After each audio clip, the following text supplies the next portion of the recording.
ओम शांति। शिव बाबा ने हमें सुख भरा और खुशियों भरा जीवन दिया है। स्वयं आकर ज्ञान दिया। ज्ञान के सागर ने सत्य ज्ञान की बहुत तलाश थी और सत्य ज्ञान का स्वरूप है। देखिए, 3 शब्द हमारे साहित्य में भी हैं, सत्यम, शिवम, सुंदरम। जो सत्य है वो शिवम होना चाहिए, अर्थात वो कल्याणकारी होना चाहिए, और वही फिर मनुष्य को सुंदर बनाता है, उसकी पर्सनालिटी को श्रेष्ठ बनाता है। तो सत्य ज्ञान दिया। सत्य ज्ञान का स्वरूप है, सत्य ज्ञान का प्रमाण है कि हमारा जीवन खुशियों से, सुख शांति से, सबके लिए प्रेम से, सद्भावनाओं से, संतुष्टता से भर गया हो। हमारा जीवन निर्विकारी बन गया हो, प्योरिटी की झलक चेहरे पर दिखाई देती हो। तो शिव बाबा यही चाहते हैं कि गुण और शक्तियां तुम्हारे स्वरूप में दिखाई दें।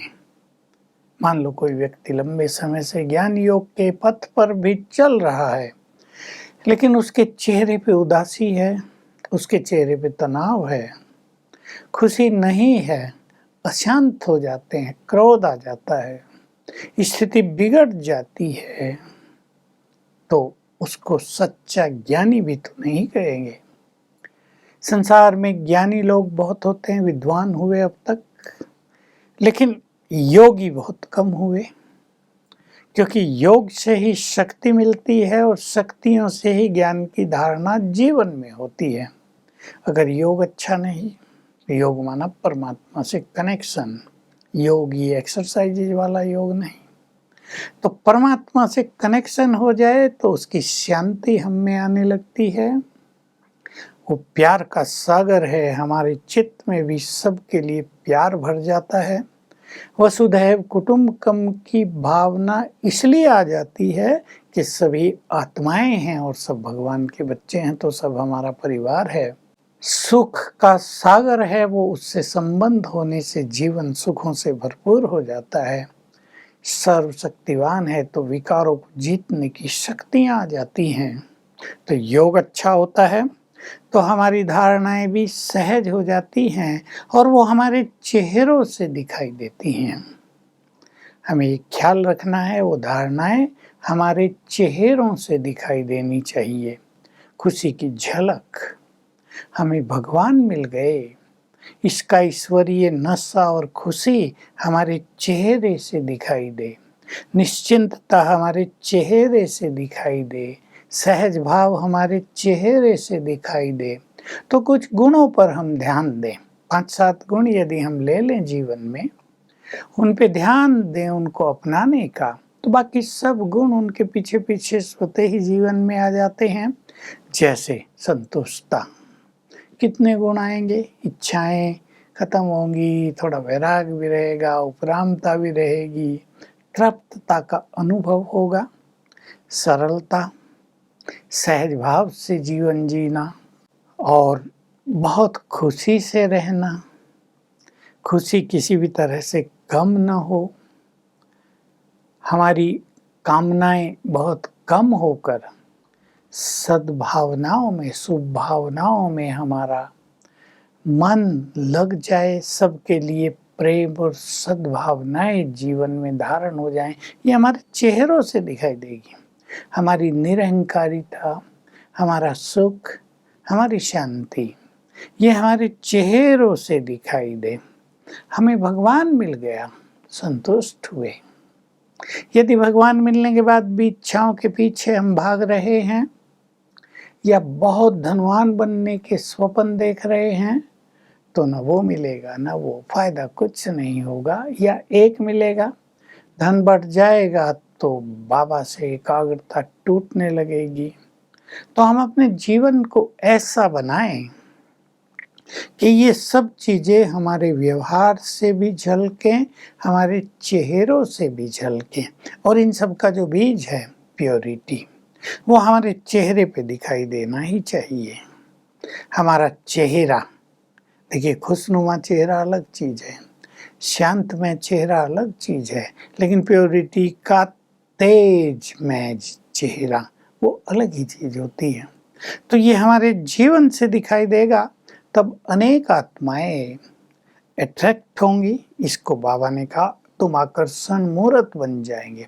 अब वो हमारी ओर अट्रैक्ट होंगी, देह की ओर नहीं, इन सद्गुणों की ओर, इस चमक की ओर। तो हम उन्हें अट्रैक्ट करेंगे शिव बाबा की तरफ, हम उन्हें जोड़ेंगे अपने परम पिता से, ताकि उनके जीवन में भी वैसी चमक, वैसे ही सद्गुण, वैसी शक्तियाँ धारण हो जाएं। तो सभी इन चीज़ों पर बहुत ध्यान दें, छोटी मोटी चीज़ों में मूड ऑफ ना हो।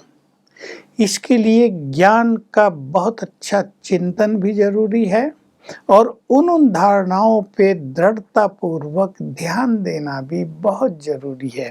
कई लोग सोचते तो अवश्य हैं कि हम गुणमूर्त बन जाएं, परंतु वो अपने सामने कुछ गुण रखते नहीं हैं।